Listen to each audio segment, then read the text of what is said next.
guys, how are you? I hope you're all doing very well. This afternoon I'm going to be doing a movie review. This movie is a crime thriller from the UK, English language, released in the year 2007, directed by Tom Shanklin, and this film is called Waz. So Waz is set in the United States, although it is a British film. It's set in the United States, and there is a serial killer going around picking off these gang members and horribly mutilating them. So there are two detectives on the case. They're trying to get to the bottom of what's going on, but as they search deeper and deeper for the truth, it actually involves one of these detectives. So one of the detectives is unknowingly part of this serial killer's game, and as the plot thickens, he becomes more and more involved, and he realises that his life is in grave danger. So whether or not they can stop this serial killer before one of these detectives is the next victim, is something you're going to have to find out for yourself, because that's as far as I'm going with my synopsis. Now my thoughts on Waz. This is a very interesting film. It is a very extreme film, so if you're very careful going into it. But what I liked about the extreme quality of Waz was that it wasn't overdone. It wasn't something like Saw. It wasn't something like a gore fest. It showed you enough pain to really understand what the movie was all about. And basically what this movie is about is pain and love, and how strong the feelings of pain and love can be. And when they're put together, who's going to be the winner in the outcome. So I thought that was a very interesting element of Waz, and I thought it was a very disturbing element as well. And there are some scenes in this film that will really hit you hard because of that element. So it is a movie that I had a lot of problems with, but the good things I would say about it is that it does, as I said, it shows you a very powerful, very psychological message, and this movie really hits home on a psychological level. And so for that I really appreciated it, because it was very dark, and it wasn't just relying on the visuals alone. It was making you think about your own life. It was making you think, what would you do in a similar situation? So it's a movie that makes you think, but at the same time it's not overdoing it. So because it's not overdoing it, because it's not force feeding you everything, you feel that it hits you a little bit harder than it actually does. So I thought Waz, psychologically very good. It is a very well made film. I thought the cinematography was very grubby, very seedy. Each and every one of these characters was as bad as one another. There was a lot of untrustworthy quality within ththese characters that made it very interesting. You didn't know exactly what was going on, and when this detective is put into this story, you feel that the plot is thickening. So although the movie is 102 minutes long, you never feel that it outstays its welcome, because it just feels like it's adding a little bit as the movie goes along, just enough to entice you to want to know what's around the corner. And when you actually see what's around the corner, it entices you further to see what's around the next corner. So the movie does have a very deliberate pacing, and I thought it was executed very well. Thought the acting, I had a problem with the acting that I'll go into a little bit later, but I like the characters in this film. Stellan Skarsgård, you've got Melissa George, you've got a whole host of other British actors that I thought did a very good job. They have enough mysterious quality behind them to not really trust them, but at the same time you can sort of connect to them, because you got especially Stellan Skarsgård, who is a brilliant Swedish actor.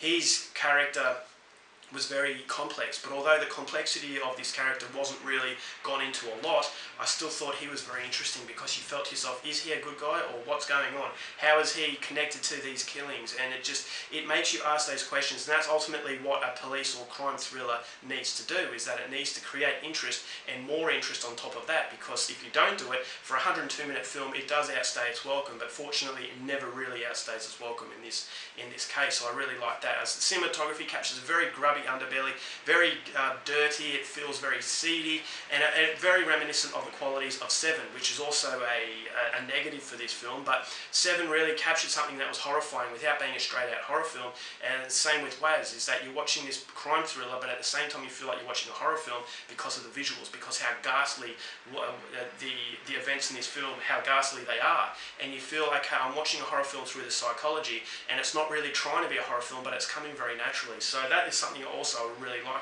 and it does showcase that Tom Shanklin is a very good director.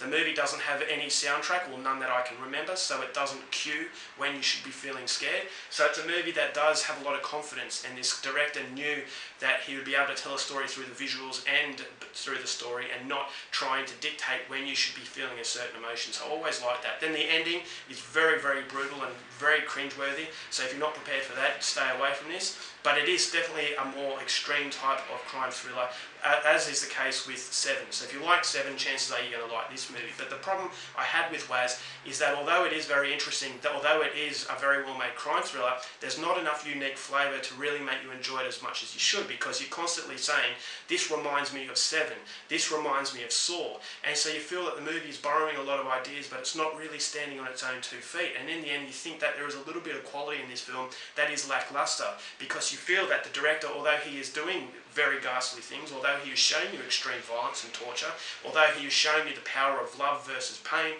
although that's very interesting, you feel like he's staying within the guidelines of what films have done before. So he's not really going out of the confines of safety, he's really just recycling something that is a little bit more hardcore in its violence. So that is something I didn't really like. I thought that the movie, it had grounds to be something of its own, but you just kept feeling, as I was watching the movie, as the plot thickens, as it gets further and further into it, I kept thinking that I was being reminded of all these other particular films, and it feels like he's just taken them all and he's tried to make a film of his own, but because it feels recycled, it doesn't feel that original. It feels like it's not as interesting as you might first think. As I said, the character of Stellan Skarsgård doesn't go into in a lot of detail, so you're interested in him, but the satisfying quality is never there because it's never explained to the point where I felt very satisfied with it. So the acting, got a great cast, but the problem with this cast is that it's a British film based in the United States, therefore these characters have American accents. And that is a pet peeve for me. If you're going to set something in the United States, have American actors. If you're going to set something in Britain, have British actors. You've got to have the natural accent, because then you don't really get the full ability out of that particular actor. You got Stellan Skarsgård, who had this very weird accent. It actually felt like he was trying to be an American instead of actually being one. And so his accent is all over the place. You got Melissa George, who's Australian, her accent's all over the place. And you got some other British actors who, once again, their accent's all over the place. So you're trying to get a realistic quality for these characters, but because they don't sound very good, you just can't absorb yourself into it as much as you would if this was a Native American film or if this was a Native British film. And I just hate it. I feel that these directors don't have any confidence that a movie will sell outside the United States, because, believe it or not, bad things happen outside of the USA. So I don't know why this couldn't have been based in Britain. I believe that this movie was actually shot in Northern Ireland, so why having it Americanised, I don't know. It does take a lot away from these great casts, and I thought that they couldn't really demonstrate how good they were because of that little barrier. And it does take you out of it, and unfortunately that was the case with Waz. So it is a very interesting film. I'm not saying it's a bad film, don't get me wrong, but there are borrowed ideas, and it's not really as out there as you would first think. You know, the violence is very heavy, it's very depressing in its atmosphere, but once again, you have seen it in a lot of other films. It just feels like a collection of ideas that have been borrowed, that have been put into this movie, and although you're not going to hate the film, you're not going to remember it. So that was the biggest problem with Waz. I still enjoyed it, I still recommend it for at least one viewing, but whether or not you want to go back and see it again, I don't think so, because you're probably just going to say to yourself, I'm going to watch Seven again, because Seven was a better film, and unfortunately Waz just feels like Seven's little brother. So overall for Waz, there were moments that I really liked, but having said that, it's just not a movie that's going to strike you as being amazing. So overall for Waz, I'm going to give it 3 stars, still going to recommend it, go out there and see it. Alright guys, that's it for my review, hope you enjoyed it. Till next time, keep watching movies, and I'll see you later.